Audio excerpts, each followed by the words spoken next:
मला चपाती खाऊन बोर होऊन राहिले. तिखट काहीचे बनव. काय बनवू बाळा तुला? धपाटे. तर आज आहे ना धपाटे बनवायचे आपल्याला तिखट. तर त्यासाठी ना मी साहित्य घेतले. पहा तुम्ही, ज्वारीचं पीठ घेतलंय, इथं गव्हाचं पीठ घेतलंय, बेसन पीठ घेतलंय आणि कांदा, कोथिंबीर, हळद घेतली आहे, मिरच्या, जिरे, लसूण आणि मीठ. तर हे आपल्याला आहे ना आधी बारीक करून घ्यायचंय. तर ते वाटण करून घेऊ आपण.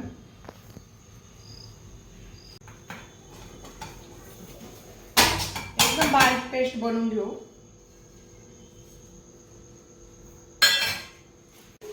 तर आधी ना कांदा टाकून घेऊ आपण. आणि कांदा आहे ना भरपूर टाकला ना खायला पण छान वाटते ना. आणि कोथिंबीर आहे ना भरपूर अशी ना कोथिंबीर घालून घेऊ.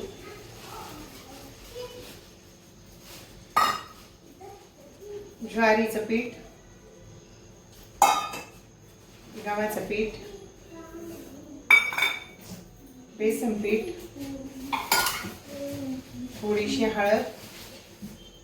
आपण वाटण बारीक केलं होतं ना, तर थोडंसं पाणी टाकूनच मी बारीक केलं. तर ते टाकून घेऊ आणि कालून घेऊ.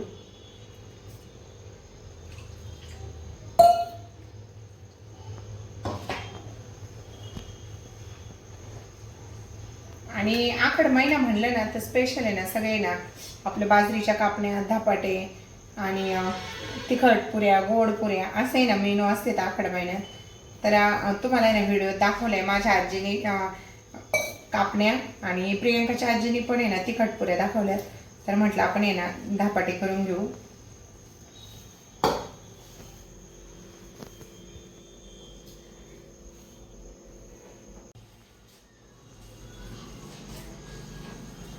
आणि खरं सांगायचं म्हणलं ना, कांदा जर जास्त असला आणि कोथिंबीर घालत असली तरच मी ना धपाटे बनवत असते.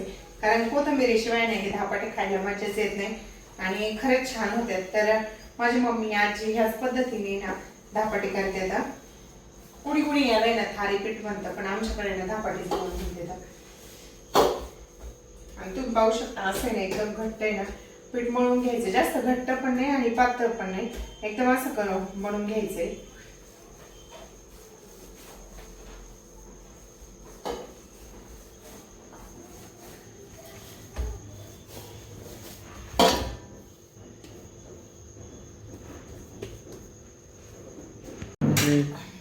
थोडंसं पाणी लागणार आहे. ज्या अशा पद्धतीने धपाटे करतात ना त्यांना तर माहितीच असेल पाणी कशासाठी लागणार. आणि नाही हे कापड आहे ना मी ओलं करून घेतलेलं आहे, कारण हे पीठ याला चिकटत नाही. तर ते पाणी ना थोडंसं ओलं करून ठेवल्यानंतर व्यवस्थित धपाटे होते. आणि ज्यावेळेस आपण तव्यावर टाकतो ना त्यावेळेस छान होते आणि निघतेत पटकन. पालथी केले का छोट्या आकारातच केलेत मी, जास्त मोठे नाही आणि छोटे नाही. आणि एकदम पातळ आणि कडक मस्त भाजून द्यायचे लालसर, तरच ते खायला पण छान वाटते. आणि असे छिद्र केले ना तर व्यवस्थित तेल पण सोडता येतं आपल्याला आणि पाणी पण सोडता येतं.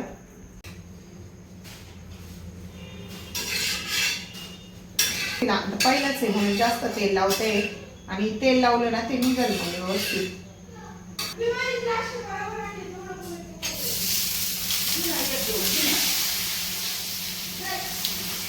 तर कुठेही पीठ आहे ना आपलं याला चिकटलं नाहीये, व्यवस्थित असं आहे ना धपाट आपलं झालंय.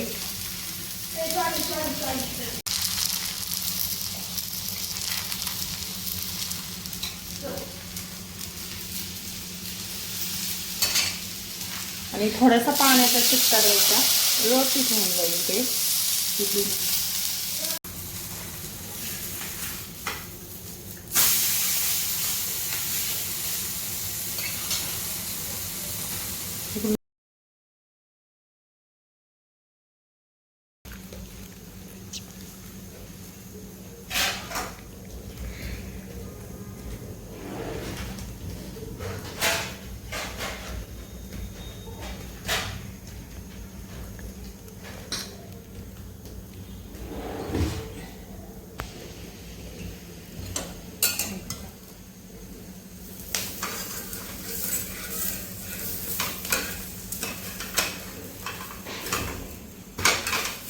आणि एकदम लाल मस्त व्यवस्थित असं जळायचं नाही, असं आहे ना भाजून घ्यायचंय.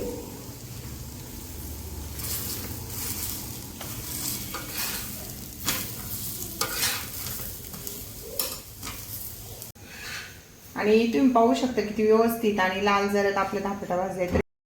आणि अशा पद्धतीने धापाटे केले ना तर मुलं पण आवडीने खातेत.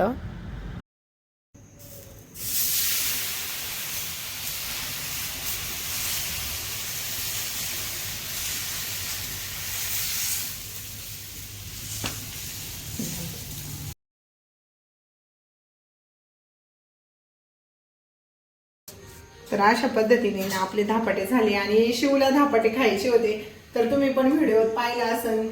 मम्मा मला रोज रोज भाजी पोळी खाऊन कंटाळा आलाय. तर मुलांना पण असं नवीन नवीन काहीतरी केलं ना ते पण व्यवस्थित खाते. चला तर आता त्याला पण देऊ आपण. ए शिव बाळा, तुला धपाटे खायचे? तुला धपाटे खायचे? तुला आवडलं का सांग? छान झालं? तुला आवडलं बाळा?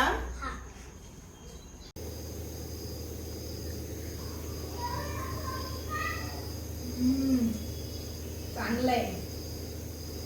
तुला सॉस सोबत आवडतो ना? कोणी तर झाले आता आपले धपाटे. आणि आता मी 2 गॅसवर भाजले कारण एक गॅसवर फास्ट असले ना मग ते जळून जाते. तर कमी गॅसवर आणि एकदम आहे ना स्लो असला ना तर एकदम असे खरपूस आहे ना आपले धपाटे भाजते. तर मी 2 गॅसवर कधी पण 2 गॅसवरच भाजते. इकडे थोडी शेजारी इकडे टाकते. तर धपाट्याची रेसिपी कशी वाटली नक्की कमेंटमध्ये सांगा. आणि चॅनलला जर नवीन असाल तर सबस्क्राईब करायला विसरू नका.